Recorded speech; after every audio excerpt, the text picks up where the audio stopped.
हिमाचल की अदालतों को आखिर क्या हो गया है? युग हत्याकांड मामले में पलट दिया फांसी का फैसला, एक आरोपी को बरी कर दिया और 2 को उम्र कैद सुना दी। आंखों में आंसू लेकर बोले युग के पिता, मुझे इंसाफ नहीं मिला। कभी कभी अदालतों के फैसले किताबों के हिसाब से सही होते हैं, लेकिन दिल से नहीं। और आज जो फैसला आया है उसने पूरे हिमाचल को हिला दिया है। शिमला के बहुचर्चित युग हत्याकांड में हाईकोर्ट ने 2 दोषियों की फांसी की सजा को उम्र कैद में बदल दिया और एक आरोपी को बरी कर दिया। इस फैसले के बाद युग के पिता विनोद कुमार रो पड़े। कैमरे के सामने खड़े होकर उनका गला भराया। उन्होंने कहा कि उन्हें इंसाफ नहीं मिला, वो सुप्रीम कोर्ट जाएंगे और उनका ये दर्द सिर्फ एक पिता का नहीं है, ये हर उस इंसान का दर्द है जिसने 2016 में मोमबत्तियां जलाई थी, सड़कों पर मार्च किया था और मांग की थी कि इस मासूम को न्याय मिले। पर सवाल यह है कि क्या न्याय हुआ? 4 साल के बच्चे को अगवा करने वाले, उसे शराब पिलाने वाले, 7 दिन तक तड़पाने वाले और फिर पत्थर बांधकर पानी में जिंदा फेंक देने वाले लोग क्या सिर्फ उम्र कैद के हकदार हैं? यह अपराध तो वही है जिसे कोर्ट ने खुद 2018 में दुर्लभ से दुर्लभतम कहा था। तब फांसी सुनाई गई थी, आज वही सजा बदल दी गई। क्या बदल गया 7 सालों में? क्या गुनाह हल्का हो गया? क्या युग की चीखें धीमी पड़ गईं या समाज का गुस्सा ठंडा हो गया?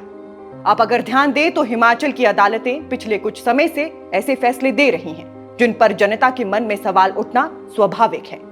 युग हत्याकांड का यह फैसला उसी पैटर्न की एक और कड़ी लग रहा है। आपको याद होगा, इसी साल हाईकोर्ट ने आदेश दिया कि राज्य में वन भूमि पर लगे सारे अवैध सेब के बाग काट दिए जाएंगे। आदेश सही था, लेकिन जब आपदा के बीच हरे भरे फलदार पेड़ काटे जाने लगे तो लोगों ने विरोध किया। आखिरकार सरकार को सुप्रीम कोर्ट में अपील करनी पड़ी और सुप्रीम कोर्ट ने हाई कोर्ट के उस आदेश पर रोक लगा दी। यानी जनता को राहत तब मिली जब इस फैसले के खिलाफ लड़ाई सुप्रीम कोर्ट तक पहुंची।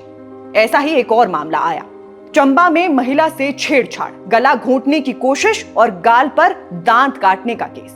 निचली अदालत ने आरोपी को दोषी पाया था, लेकिन हाईकोर्ट ने कहा कि दांतों से लगी चोट आईपीसी की धारा 324 के तहत नहीं आती, इसलिए सजा पर रोक लगा दी गई।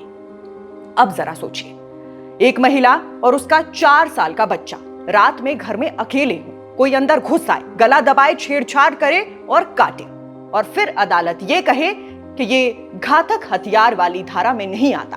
पीड़िता के लिए ये फैसला क्या मैसेज देता है? और फिर हाल ही में हाईकोर्ट का एक और बड़ा फैसला आया जिसमें कहा गया किसी महिला की तस्वीर लेना पीछा करने के अपराध की परिभाषा में नहीं आता, आरोपी को जमानत दे दी गई। अब ये सारे फैसले जब एक साथ देखे जाते हैं तो मन में सवाल उठना लाजमी है, क्या हमारी अदालतें समाज के डर और गुस्से को समझ नहीं पा रही हैं? न्याय सिर्फ कानून की किताब से नहीं होता, न्याय का मतलब है समाज में भरोसा पैदा होना। लेकिन जब जब ऐसे फैसले आते हैं लोगों का भरोसा हिलता है। युग केस में भी यही हुआ। इस मामले की सुनवाई 6.5 साल चली, 105 गवाह पेश हुए, गवाहों को धमकाने तक की बातें रिकॉर्ड में आई। जज ने लिखा कि यह case rare of the rarest है और अब इतने साल बाद फांसी को उम्र कैद में बदल देना क्या सच में न्याय है? ये सवाल अदालत से ज्यादा हम सबके लिए है कि क्या हम ऐसे फैसलों को सामान्य मान लें? क्या हम हर बार यही कहकर चुप रहें कि कानून अपना काम कर रहा है? युग के पिता कहते हैं कि वो सुप्रीम कोर्ट जाएंगे, पर क्या हर पीड़ित परिवार में इतना दम होता है कि वो सालों तक लड़ाई लड़े? केस सत्र न्यायालय से हाई कोर्ट, फिर सुप्रीम कोर्ट, फिर रिव्यू पिटीशन तक, ये एक लंबा सफर है। सिस्टम में विश्वास तभी बनेगा जब लोगों को लगेगा कि न्याय समय पर और संतुलित हुआ है। सजा में नरमी का मतलब ये नहीं होना चाहिए कि दोषी ये सोचने लगे कि अरे जेल तो जाना ही है, उम्र कैद हो जाएगी तो निकल भी आएंगे। अदालतें लोकतंत्र का सबसे मजबूत स्तंभ है, इसलिए समाज को भी उम्मीद रहती है कि न्याय के नाम पर कोई गलत मिसाल ना बने, वरना अपराधी को सजा मिलने की बजाय ये डर भी खत्म हो जाएगा कि कभी फांसी भी हो सकती है। आज का फैसला कानूनन सही हो सकता है, लेकिन दिल से ये फैसला जनता को हजम नहीं हो रहा।